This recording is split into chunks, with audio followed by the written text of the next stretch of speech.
এসছে সেই পিছনের রাস্তা। চলো আবার উপরে উঠি।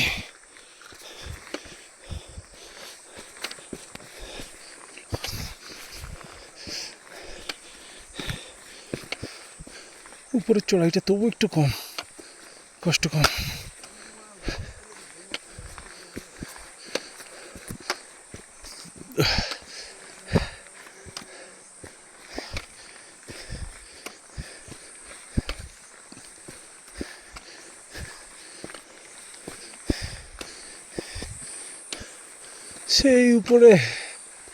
সেই উপরে যেতে হবে।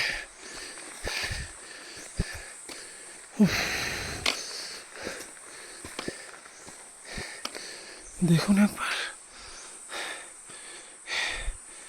মেঘে পুরো ঢেকে গেছে। চলুন উপরের দিকে যাওয়া যাক আস্তে আস্তে। একই তো রাস্তা, নতুন কিছু পেলে আবার দেখাবো।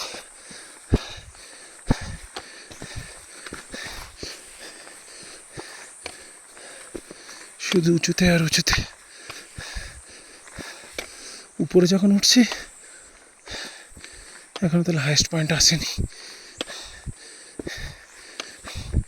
প্রথমে ওটাকে পিত্রধার বলে ফেলেছিলাম, কিন্তু না, পিত্রধার তো হাইস্ট পয়েন্ট, তারপরে তো নিচু। ওটা যদি পিত্রধার হতো তাহলে আমরা উপরে উঠছি কেন? তার মানে আমি ভুল বলেছি, আমার ইনফরমেশন ভুল। চলুন আস্তে আস্তে উপরে উঠে যাক। গলার স্বর আস্তে আস্তে আরো নিচু হয়ে যাচ্ছে, কথা আর বেরোচ্ছে না।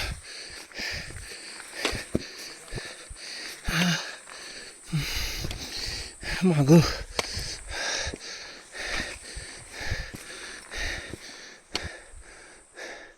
ওরে বাবা। চলুন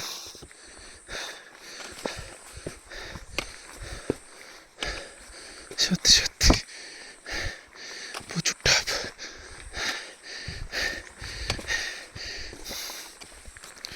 আমার হাঁপানোর আওয়াজ শুনতে পাচ্ছেন তো?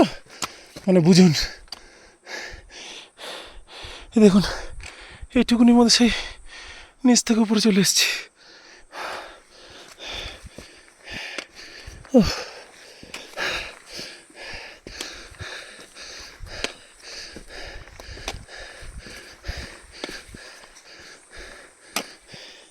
এই ফুলগুলো কালকে এখানকার লোকালসরা না, কিছু মহিলারা নিয়ে যাচ্ছিল।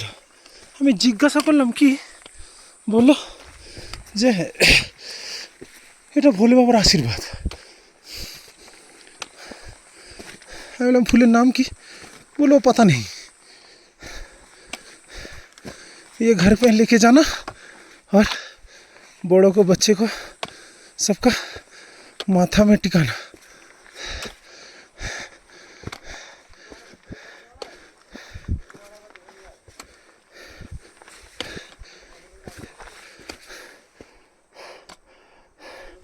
দেখুন রাস্তা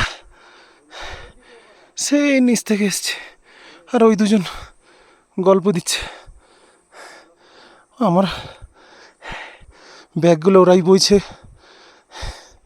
আর আমি ঝাড়া হাত পা হয়ে উপরে উঠছি। কষ্ট আছে। আমাকে তো ওরা পুরোপুরি ফ্রি করে দিয়েছে, আর আমি মজাতে ভিডিও করছি আর যাচ্ছি। দেখুন যাচ্ছি তো যাচ্ছি।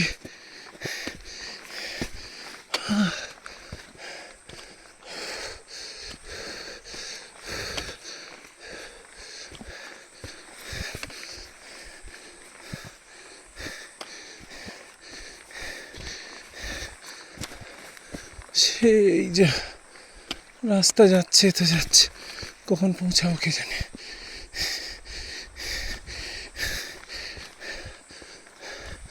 সেই উপরে রাস্তা চলে যাচ্ছে, আর দেখুন নিচটা পুরো খাদ। ঠিক আছে, দেখা যাক ভোলে বাবা কখন দেখা দেয়। তার ইচ্ছা ছাড়া তো কিছু হবে না। আর এখানে কালকে আমরা লুইটিতে যেখানে ছিলাম সেখানে একজন বয়স্ক ভদ্রলোক কালকে দর্শন করে নামছিলেন, আর বয়স্ক ভদ্রমহিলা ছিলেন। উনি বেশ একটা মজার কথা বললেন যে ভদ্রলোকের বয়স প্রায় 68। উনি কালকে মন্দিরের ওখানে ছিলেন, বলছিলেন যখন আমরা যাচ্ছি দেখছি রুদ্রনাথ খালি পালিয়ে যাচ্ছে, যত এগিয়ে যাচ্ছে রুদ্রনাথ নাকি পালিয়ে যাচ্ছে বলে উনি নিজেই হেসে ফেললেন। আমার বেশ কথাটা ভালো লেগেছে, মানে দূরত্ব আর কমছে না। দেখুন, ওরে বাবা,